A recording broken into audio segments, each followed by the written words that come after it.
Hello and welcome to vChat number 50. My name is David Davis from VMwareVideos.com, and I'm honored to be joined by... I'm Simon Seagrave from TechHead.co. And we're honored to have a special guest on today's episode, our special milestone number 50 vChat edition. Special guest is Mr. Bill Kleyman.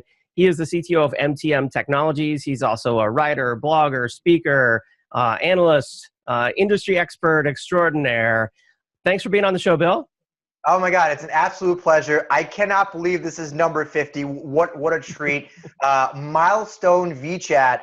Now I'm normally excited. Now this takes me to a whole different level. So I hope everyone's sitting down and absolutely buckled up for this. This is gonna be fun. Well, that's not bad, actually. We're coming up for 10 years now. We've been doing this, and we're up to episode 50. Episodes a year. I tell you what, we're not breaking any records here. But probably for the duration we've been doing it, but not for the number of episodes, definitely. Simon, we're going for quality. This is a quality show. It takes time. Quality, not quantity. Exactly. And we only talk about things when we've got something, we want to talk about. Really important. And this is a really important topic. Today we're going to be talking about this IoT. Is it IoT? Is it IoT? It's Internet of Things. And Bill is an expert on it. Bill's been speaking at Interop about it. He's been writing about it. He's been putting it in practice in real companies. And before this episode actually came about because Bill and I were chatting, and he was saying that his home is like Tony Stark's home, like Iron Man's home. Is that true, Bill? It's pretty accurate. And on that note, hold that thought. Alexa, turn on office light. There we go. That's a little bit better. Get some light going in here just so it's not too dark over there.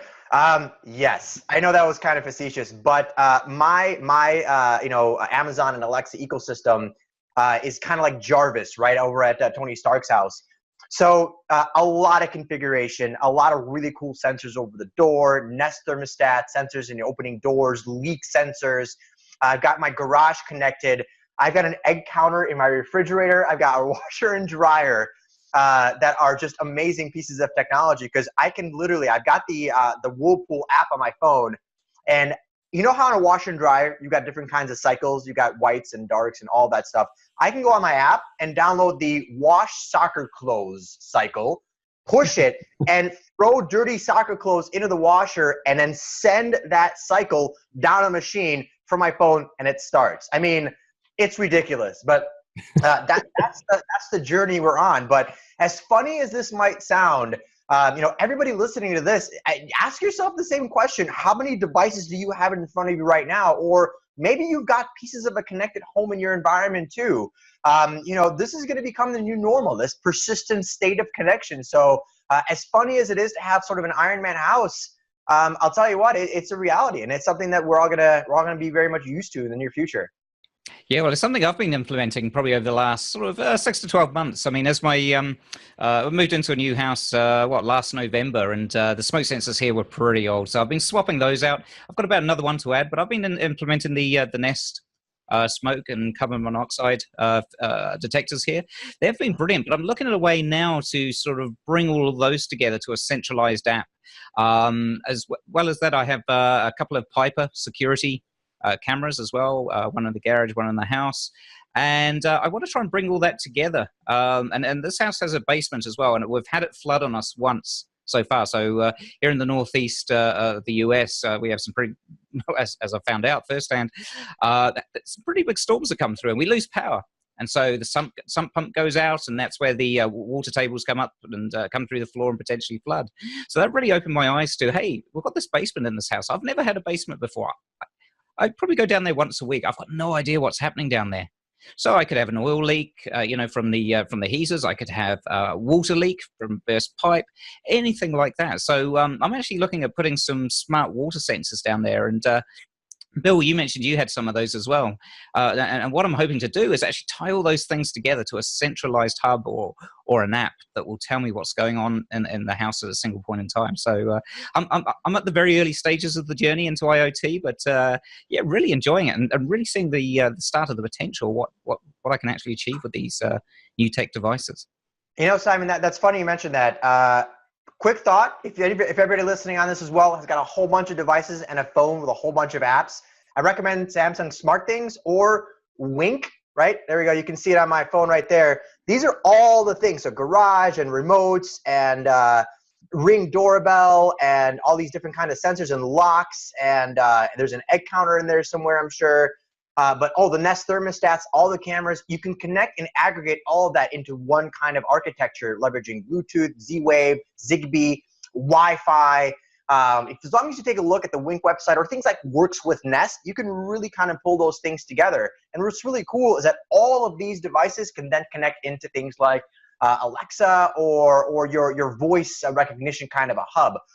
So I do recommend the aggregation because it does help you manage all of that kind of stuff. So Samsung SmartThings, I love Wink. I think they've got a really good platform as well, a lot of integration points. So food for thought. It's interesting you mentioned those two products there, because they're the two I got it down to, is the Wink Hub 2 and also the Samsung SmartThings. Both those ecosystems or those products there seem to be the two front contenders for me at the moment. So I'm sort of toying between the two. They've definitely got pros and cons on both of them. The fact I want to integrate Nest into it, I'm pretty much sure I'm going to go down the Wink path. But it's great actually to talk to someone else that's actually implemented Wink already. So we'll have to have a chat offline on that. I'll tell you what, when you've got that and Philips Hue in your house, and you can tell Alexa to turn your living room red, I mean, you're going to win. You're going to win. There's no going back from that at all. So moving from cool, fun home automation stuff. By the way, I'm actually interested in putting in internet-enabled sprinklers. Have you done that yet, Bill? You know what? I haven't. I've looked at it, and they can integrate, by the way. Okay. All these kinds of systems. From what I've read, they are unbelievable, and they're amazing. They work really, really well. I mean, you're able to control zones in your yard. You're able to control water a lot more effectively. And again, you're able to integrate it on a schedule. A lot of times people absolutely waste water because those sprinkles aren't a scheduler, but it's raining outside. Why are you watering your lawn? Yeah, I looked at one that can, check the weather forecast to see if it's going to rain and not water. But then I'm also interested in ones where you can put essentially water sensors in your yard and only water if the yard needs water, because the forecast is, probably wrong most of the time anyway. So I think that would be really cool. Technology to go green, man. That's what I'm talking absolutely. So anyway, back to what I was saying. Moving from home automation stuff, I want to talk for a minute about Interop. I know you were at Interop last week. You had a big session on IoT. Tell us about it, Bill. Sure. So I've had experience working both like an independent analyst and within MTM Technologies with IoT devices. And let's pause on that word for a second. Just call it connected things. Anything that might be able to process data potentially. It could be a door sensor. It could be a sensor on a crane. It could be a workstation on wheels in a hospital. It could be a laptop or a tablet or like an Android device or something. It doesn't. Let's blur the definition a little bit and just call it a connected thing. And during the session, I made it a point not to discuss a specific technology or a specific industry or vertical. I tried really hard to sort of abstract it and go to very, very high level, but really core to what everyone can take away from this environment. So let me kind of start here, and I'd love to get your thoughts on this. Every single IoT device that I've had a chance to work with across multiple different kinds of industries, pharma, FinServ, healthcare, manufacturing, education, whatever, is always made up of core components. So a big challenge for organizations is say, okay, we're going to have this connected device, and they understand the physical nature of this connected device, but they might not necessarily understand the workings inside of it. And obviously you don't need to pick it apart and really kind of look at it, but every single IoT device, and everybody listening right now, I'm breaking that fourth wall. This is to you. You can take this piece of information back to your organization or back to your house. It doesn't matter. 99%, I don't want to say 100 because there might be weird ones out there. 99% of the devices you're going to have are going to have 6 core components of IoT. And this is what I preach about all the time. And that is compute, connectivity, security, analytics, ecosystem, and services. Again, compute, connectivity, security, analytics, ecosystem, and services. And let's do a really silly example, right? I could do my Apple Watch. Here, let's do this Fitbit. It's charging right now. So I just took it off for a second. There we go. I've got plenty of devices in front of me, right? So we've got this little Fitbit device, right? And I just mentioned those 6 core components, right? So obviously it's got a compute engine. It's going to have a processor on there. You might have some RAM. Might even store a couple things here and there, but it's going to have a compute engine, right? You can't deny that. Connectivity, right? It's definitely going to have a way to connect, whether it's a different kind of watch. It's going to be Bluetooth, potentially wireless, maybe near field communication, something along those lines. But it's going to have a method to connect. Security, right? Obviously, you can't just bump into an Apple Watch. It's going to have some kind of a secure connection methodology. So you're going to have some level of security of that device. And then the analytics. Obviously, this thing collects data. That's what we're talking about. So they're all going to collect data. It could be as simple as a door opening and closing and how many times, to the vast array of data that this thing will connect. Then the ecosystem. What does it sit on, right? What is the methodology to actually process it? In some cases, it could be Apple iOS. This is a Fitbit proprietary architecture. You might be working with like an IoT aggregation hub and an operating system, but you're going to have an ecosystem that it processes on. Then finally, the services, right? So an Apple Watch will correlate how many steps I've taken and when the last time I stood up was, to send me a message to say, hey, Bill, stop sitting, get up for a second. And that's a service, right? So every single device that you're going to get a chance to work with is going to have those 6 core components. Now, that being said, when you go back to your own organization, you might have different priorities around those 6 core components. A hospital, for example, is creating healthcare monitors that go on patients. So I have to ask the question, are those monitors processing data, patient data? Is it storing any of the patient data, or is it just transient? If it's not and actually storing data, can it be correlated back to the patient? And is it PHI or PII, right? Protected information, potentially identifiable information, and protected healthcare information. So, from that perspective, right? Or if you're a manufacturing firm and you're just trying to put sensors on cranes so you can get better metrics or statistics, maybe your priority revolves around things like analytics and the services that are coming out of it, maybe a little bit less on security, even though that's still important for you. But whatever the case might be, as you're listening to this and as you're thinking about, well, what does my company have and what do I have in my house? You're going to have those 6 core components. And as you design that kind of environment, it'll be critical to understand where those components come in. Again, compute, connectivity, security, analytics, ecosystem, and services. That's your formula for understanding IoT and potentially how it can impact your business. Then we can talk about edge and security in just a second as well. Oh, interesting. I mean, you touched on some very interesting areas there. I mean, I think, people listening to this think, well, I haven't implemented or I haven't had sort of IoT touch my life yet. I think, like you say, when I think about it, they have everything from the smartwatches. I mean, I'm wearing a Garmin at the moment, tracks my steps, connects back to a smartphone app, does the analytics on it. Like you say, a wrapper around it, security wrapper, to ensure all that data is secure.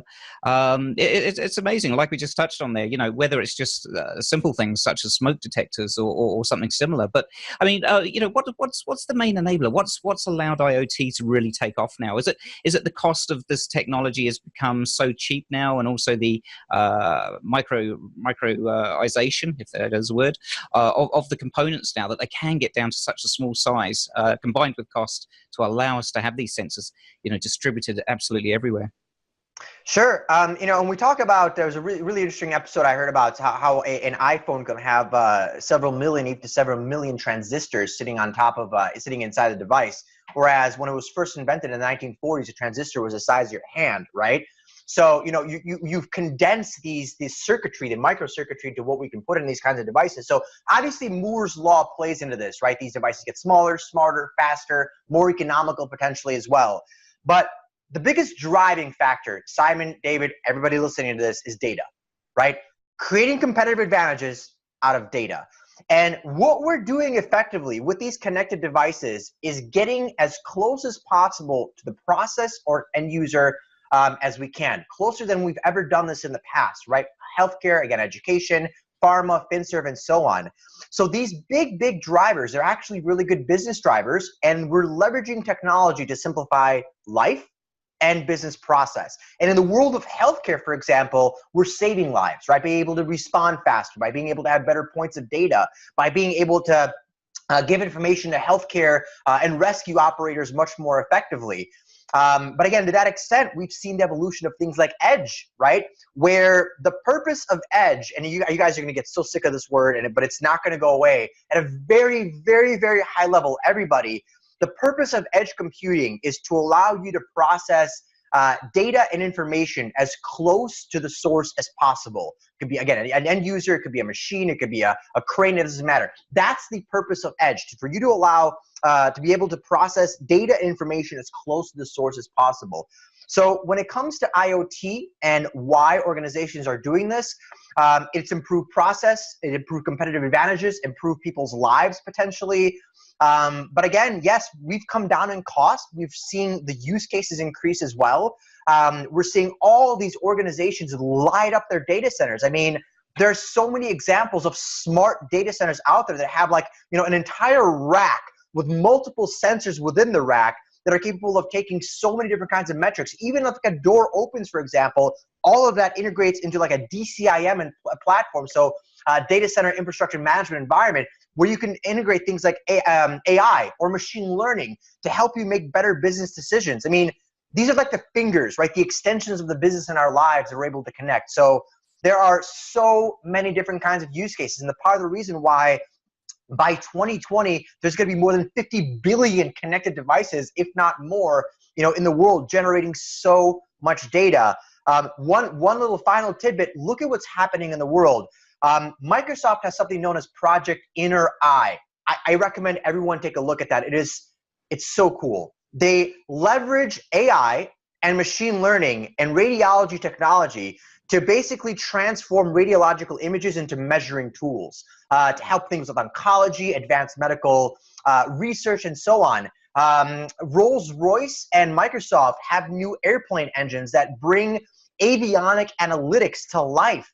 GE has an engine that is capable of sending information down to ground crew to tell them that a certain component on the airplane is starting to experience some wear and tear, to narrow down entire maintenance windows from like 2 to 3 hours down to 10 to 15 minutes. Or what about bringing an entire crane to life, where you can see like a shipping container that's experiencing a slowdown potentially, that you can isolate an issue within just a few minutes instead of several hours of troubleshooting. So there's so many different kinds of applications, as long as you know what to do with it and as long as you have a good business case. Yeah, I mean, oh, sorry, David. Oh, I was just going to say, I mean, it's one thing to use IoT in your house to check the status of your refrigerator or, sprinklers or whatever it might be. But I find it really fascinating when you can use IoT to, like you said, save lives or save billions of dollars at these massive companies by making better decisions, based on the data. I want to talk about security of IoT, but Bill or Simon, what do you want to ask? Yeah. So one of the things there, Bill touched on it there. I mean, one of the interesting things that strikes me with IoT is the shift in architecture. I mean, in the 90s, 2000s, we've always had this centralized architecture that we've shifted to. And things have tended to move away from edge, whether that's a distributed a remote office or a remote site, back to the edge again. And it's interesting because the IoT, there are so many sensors out there generating all this data.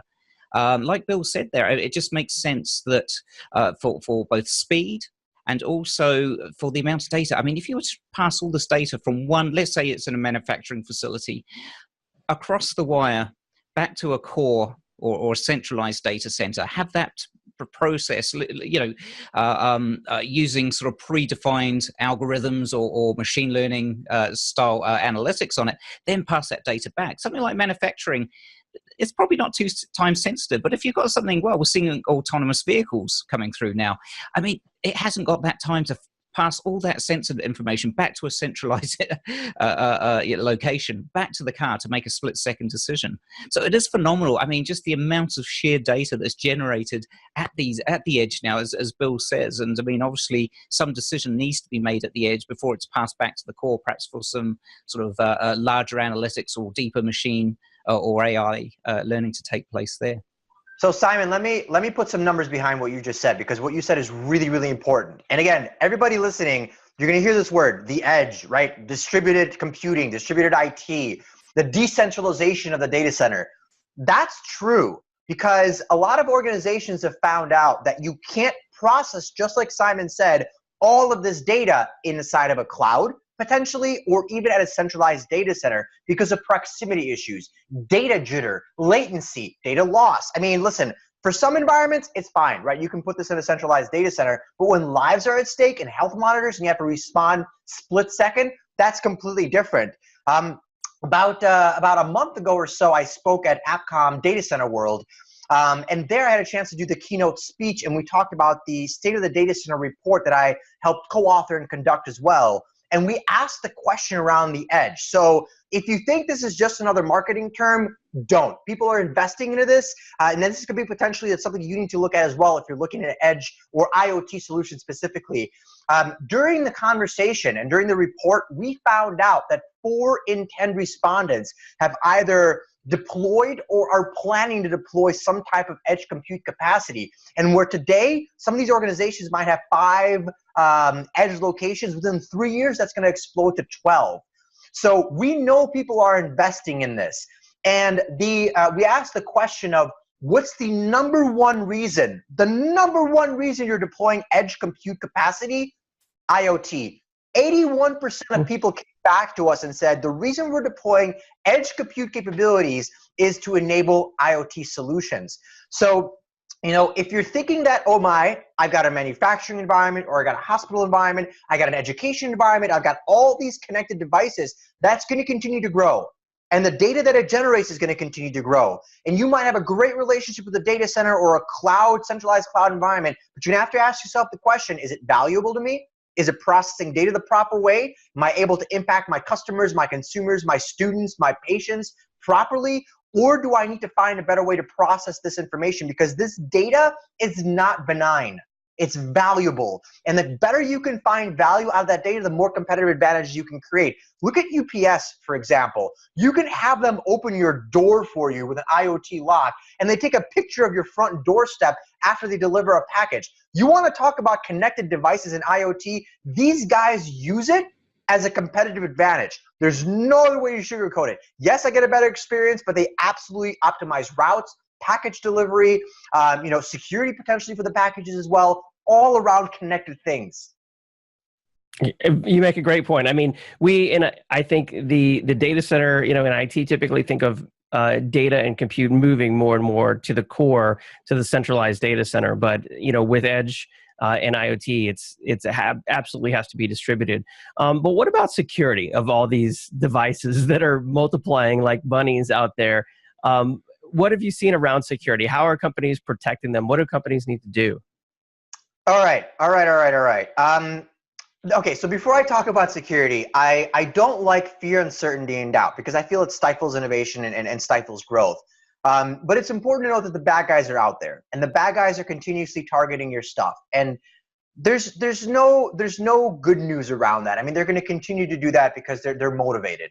We're growing into a realm of security where if you ask me what the state of the industry is, I will be honest and say it's in a state of chaos, right? Where a traditional firewall and even next generation firewall is not going to solve all your problems. If anybody ever tells you that my one solution is going to solve all of your security challenges, get up and run, because that's just not, it's not going to happen. You're going to have good best practices, good policies in place to actually work with it. We're seeing attacks hidden in SSL layers. We're seeing how attackers are targeting mobile applications, how, we have to worry about hacked drones flying into our head. But IoT will specifically gain notoriety as both an attack and a target source. If you remember, everybody, about a year and a half ago, what happened, I love asking this question of the audience, and I wish I could see your hands go up, but if you remember the Mariah botnet, and this happened about a year and a half ago, where Dyn DNS, the Dyn services that support DNS services, was impacted by the single most fierce distributed denial of service attack ever recorded in history. There's actually been a couple now, or one at least bigger, but 1.2 terabits with a T of data was sent against Dyn servers, taking down things like CNN, Reddit, a whole slew of services as well. Do you know what caused that distributed denial of service attacks? IoT devices. Wow. Yeah, wasn't it cable boxes or something like that? Yeah. Yeah. DVRs, cable boxes, connected devices, IP cameras, 150,000 of them all sent 1.2 terabits of data. And this was a lot because organizations deployed IoT devices just like anything else in their network, not really monitoring traffic, not really segmenting them on their network, not really setting good security policies. And this is where we're going to get into this next part of the conversation, where, you know, security, in a sense, it's not just a bad guy out there, it's an industry.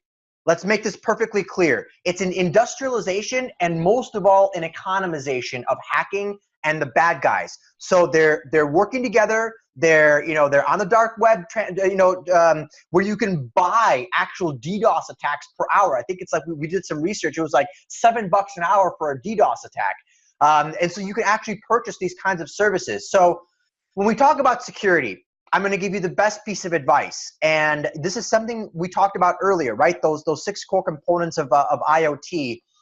And just so the class can remember it, it's compute, connectivity, security, analytics, ecosystem, and services. When you work with security, and this is aside from an aggregation hub like a Wink or whatever the case might be, this is the best piece of advice I can give everybody. Security based on context, right? Who are you? Who's connecting to the device? Are you a guest? Are you a user? Are you an attacker? Actually using identity management to link into the aggregation hub and make sure that the device is actually connecting into the proper environment. What are you? What kind of device are you? Are you an Android device potentially? Are you a health monitor or sensor? Are you a door sensor? Are you an IP camera? What is the device itself? And then how is it connecting? Is it wired, wireless? You can get very, very granular. And my recommendation is your network is going to be your friend. And to be quite honest, that is going to be a huge source of security for you, because when you're on the network, you can control granular aspects of all these devices. MAC address, for example. There are organizations that will not allow any device to join their network unless an administrator has physically put in a MAC address for one of the devices coming in. Network segmentation and isolation, using things like software-defined networking to monitor east and west traffic as well north and south into physical layers. So really segmenting that traffic. And what I've seen work brilliantly is creating all IoT subnet segment of your network and then controlling everything that comes into it. Very strict thresholds, making sure that, and you can even sub-segregate your IoT devices by department. So you can stop an attack if there's a DDoS element, if you see malicious behavior happening, off-hours access.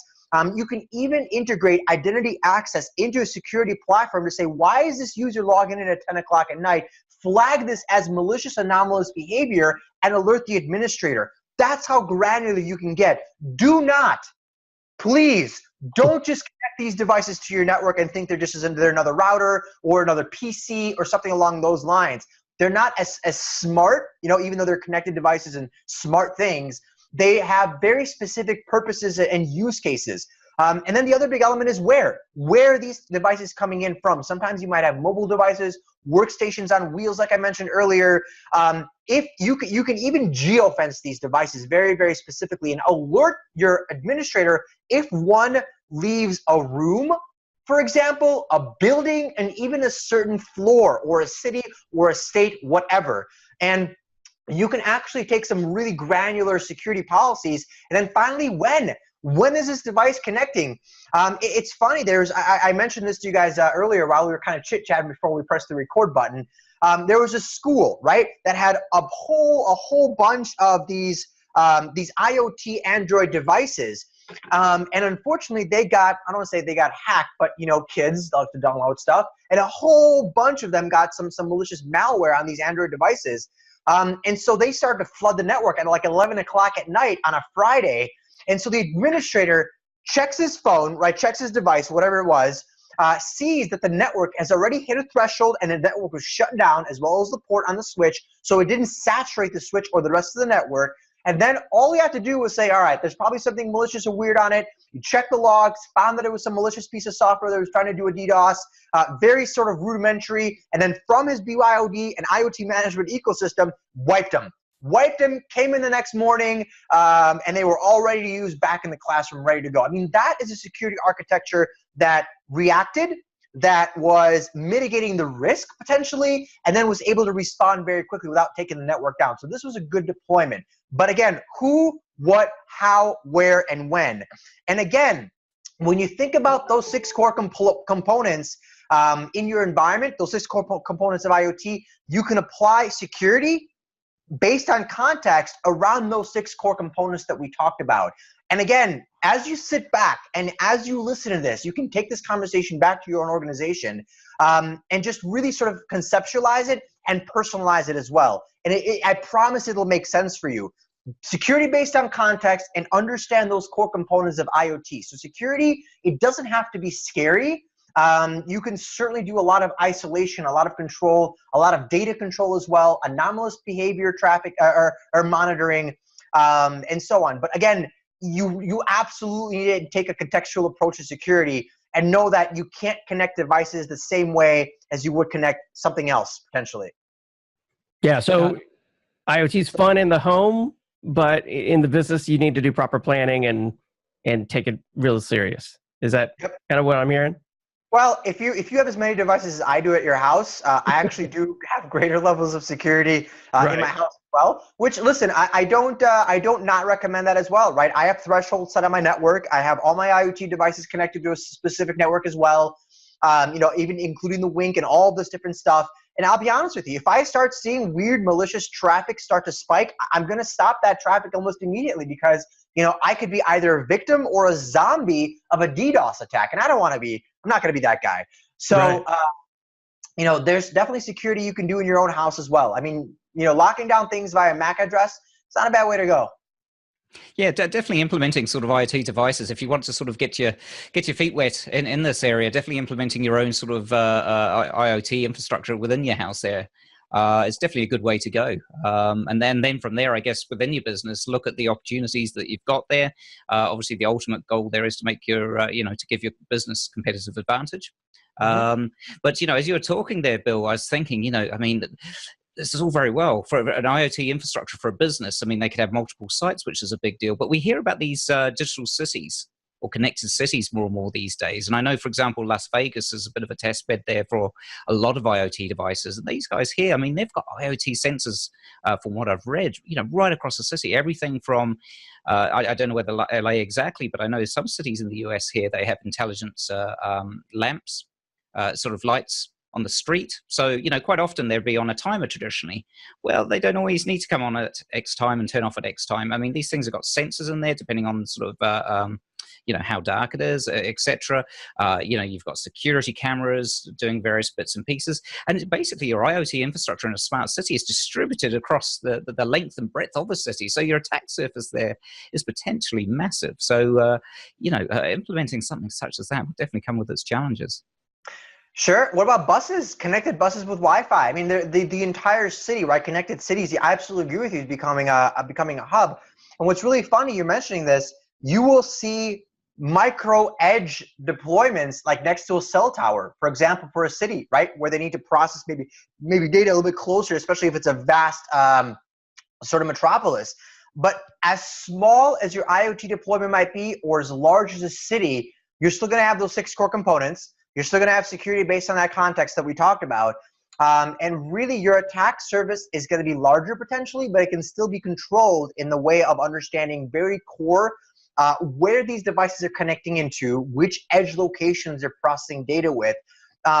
Yes, it takes a little bit of extra time for you to design and deploy this because it's large scale, but it doesn't have to be hard, right? And again, if you're listening to this and you're working with a large city, just these 2 points, security based on context and those 6 components of IoT, you can design a pretty scalable and pretty robust security strategy for your own IoT solution. Might take a little bit longer, sure, but nonetheless, if you take a step back, see the big picture and really understand the use case and the data that's being processed, you can get some pretty cool IoT architecture out there. Absolutely. I've seen it done. Awesome. Well, I think we're running short on time here. It's been fun talking about IoT. Bill, I know you're constantly speaking and blogging. Where should people keep up to date with you? I blog on a whole bunch of different places. So by all means, find me on a couple of really fun spots. So Data Center Frontier, you're going to find a lot of really cool stuff that I write about there. Everything from edge to IoT to how DevOps is evolving legacy components. Definitely find me on places like Information Week and Dark Reading and Network Computing.